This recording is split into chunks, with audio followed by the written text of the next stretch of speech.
Good morning again, brothers and sisters, and I am here again to serve you, to read the Bible verse for you, and happy midweek to all of you. And our Bible verse is taken from the book of 2 Peter chapter 3. As we know, in this life, we all know that God is love. God never angry with us. But the truth, the wrath of God, is about to come. God is patient for all our wrongdoing. That's why we need to repent now. We need to change our life now. And today's Bible verse will remind us the patience of God.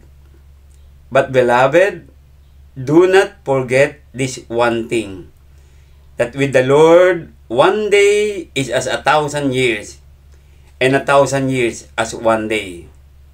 The Lord is not slack concerning His promise, as some count slackness, but is long-suffering toward us, not willing that any should perish, but that all should come to repentance.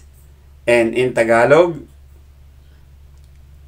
mga minamahal, huwag ninyong kalilimutan na sa Panginoon, ang isang araw ay tulad ng 1,000 taon, at ang 1,000 taon ay tulad ng isang araw lamang. Ang Panginoon ay hindi nagpapabaya sa kanyang pangako, gaya ng inaakala ng ilan. Sa halip, nagbibigay siya ng pagkakataon sa lahat, sapagkat hindi niya nais na may mapahamak, kundi ang lahat ay makapagsisi at tumalikod sa kasalanan. Brothers, in this Bible verse for us, God is reminding us through Peter the Apostle.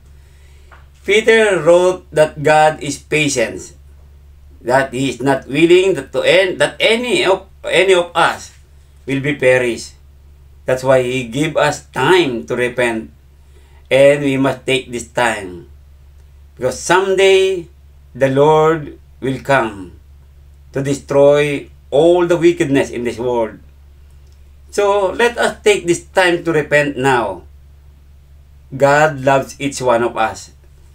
Mahal na mahal tayo ng Panginoon Diyos.